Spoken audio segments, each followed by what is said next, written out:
Material prices are the highest they have ever been. There are companies that have been in business for 10, 20, and even 30 years that are reporting paying a higher percent of their total revenue towards material than any time before. So in this video, I want to teach you 7 different ways to negotiate so you can pay even less for material. And what this means is you make more profit. Now, protecting your profit margin is a requirement if you want to build a profitable, future-proof company that you love. So let's get started in today's video. Hey, welcome back. My name is Adam Bensman, and I'm on a mission to create the most powerful thinkers in the roofing industry. So as we do that, I want to explain 2 different ways for us to cut costs in our company. Number 1 is fixed expenses, and number 2 is variable expenses. Now, many roofing companies are short-sighted, and the first place they look is fixed expenses. Now, I understand that trimming costs everywhere is best, but if you trim, let's say, $30,000 of fixed expenses, these are the expenses that are the same each and every month. Think like your phone bill or subscription costs. Now, when you pay the same bill each and every month and you trim out 30 grand as an example, and by the way, this is a real case study of a conversation that unfolded inside the Roofing and Solar Reform Alliance when someone was looking at ways they can cut expenses. Now, if you're at, say, $5 million a year in revenue and you doubled to 10 million, how much did you save? Well, 30,000. And then you doubled and you still only saved 30,000. Those are fixed expenses. But when we look at variable expenses, these are the things that fluctuate as your revenue goes up and down. Think material, labor, and commission. Now, if you were to even just save a couple of percentage points from those variable expenses, you might save $60,000, $80,000, $90,000 when you're at 5 million, but when you double, that could equate to $180,000.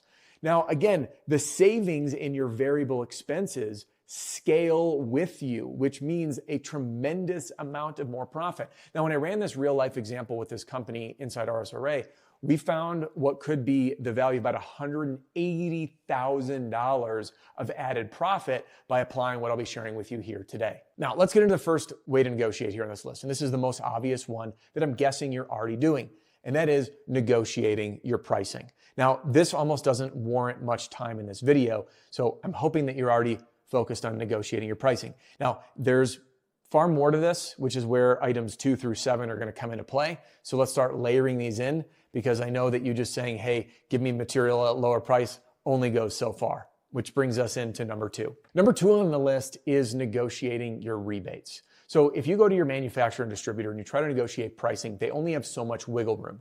But many contractors are offering multiple different manufacturers shingles as part of their offers. And if you're, let's say, doing 60% of your sales with one manufacturer, they might be willing to play ball with you on a higher rebate if you bring over more of your business. And this is a way for manufacturers, this is my opinion, pure opinion, by the way, this is not what was shared with me, to protect their profit margin. So if they're like, hey, I can only go so far on pricing on our product, what they want to do is move volume. So they can use this chip as a negotiation to say, hey, well, if you bring me more volume, I can negotiate a higher rebate. And that way the rebate is only paid if the volume follows. So that way you have skin in the game. And when we know that this is what they want, we can just negotiate in line with that. So again, when you sit down with your manufacturer, you can use the power of giving them more business to negotiate higher rebates. So we start at the level of our pricing overall, then we layer in the negotiation of our rebates. Number 3 on the list is delivery fees. And this is something that's often overlooked because delivery fees stack up.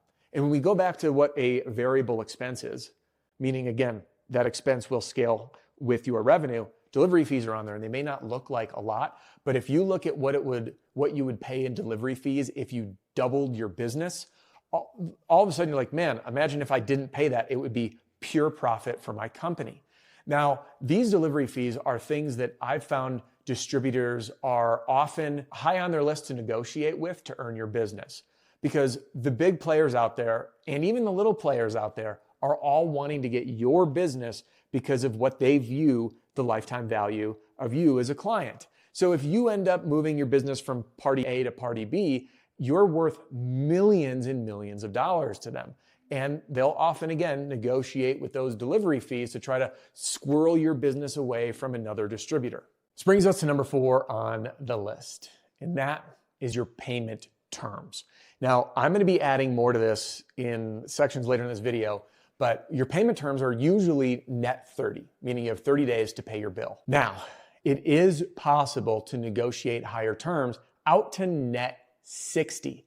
Now, I know that there's people, and I'm in your camp, by the way, that are going to say, hey, why would I do that? I just want to be able to pay my bills early and on time, and I don't need net 60 because my company is healthy financially. And I get that. That's an ideal place to be. But we don't always have ideal circumstances. And if you're one of the many contractors who's dealing with insurance companies who just seem to be dragging the process out longer than ever before, and if you're one of the companies whose average AR, accounts receivable, is stretched out to about 12 weeks, then buying an extra 30 days to pay for your material, that's a bargaining chip worth bargaining with because not having to pay your bills and keeping cash in the business to protect cash flow is really powerful.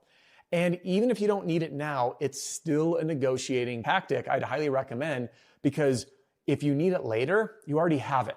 And just like getting an operating line of credit for your company, the worst time to ask for one is when you're desperate.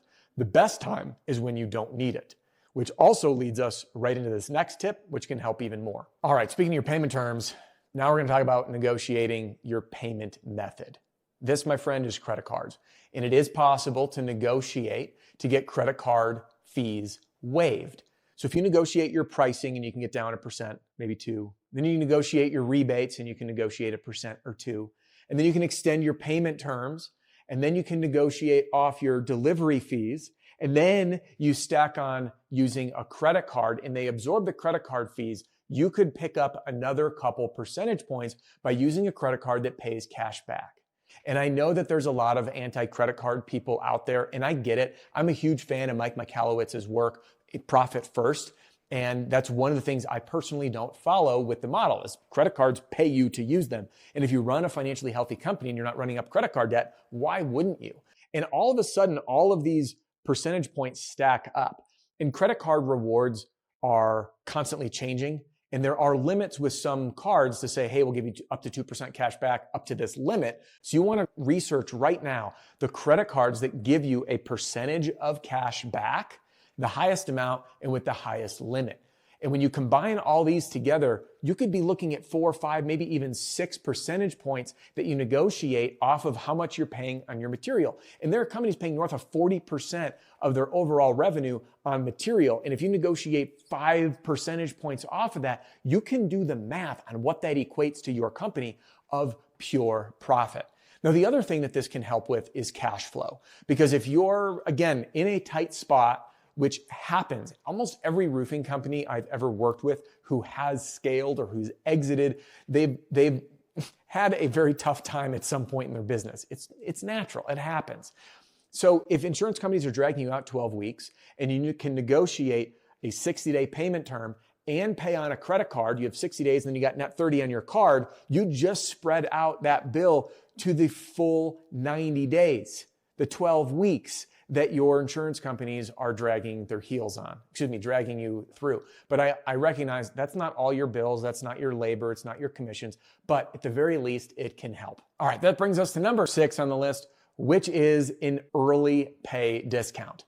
So if you don't have the cash flow concerns, manufacturers want their money and they want it quick. They're chasing payments down just as much as you can imagine and probably more. And you can negotiate early pay discounts. Now, the companies in RSRA that are retail companies that have faster receivables than many of the insurance companies, they use this tactic to add in an even steeper discount on material. So bring it up. And again, you can negotiate it now, even if you're not ready to use it. You have it in place for the times that you are. And this brings me to number 7 on the list. And that is the relationship you have with your manufacturer or your distributor, or heck, even both.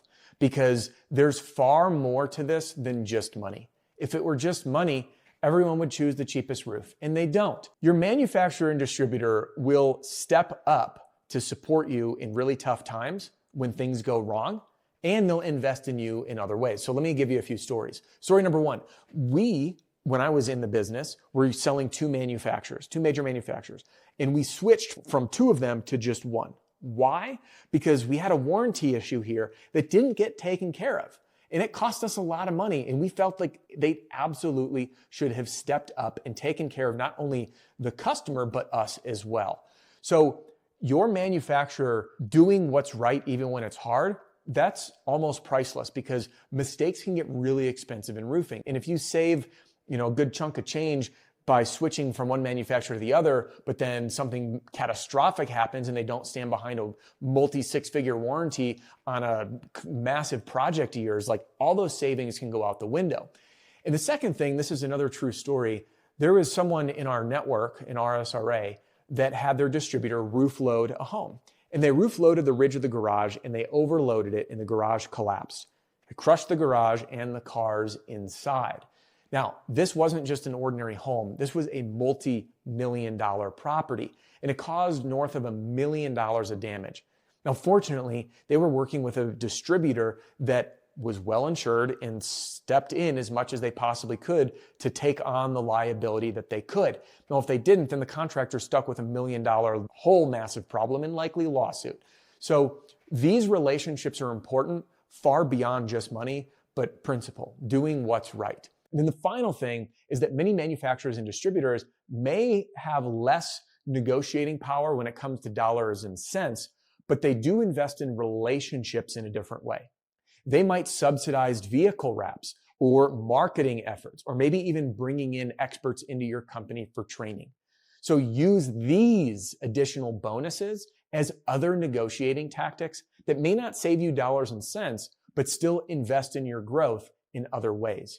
So now that you understand the difference between fixed expenses and variable expenses, I want to help you revisit one of the highest variable expenses in your business, which is commissions. Because sadly, many roofing companies are paying far too much in commissions. This isn't greed. I'm talking about the financial health of your company. So jump right into this video and find out if you're paying too much and what's fair.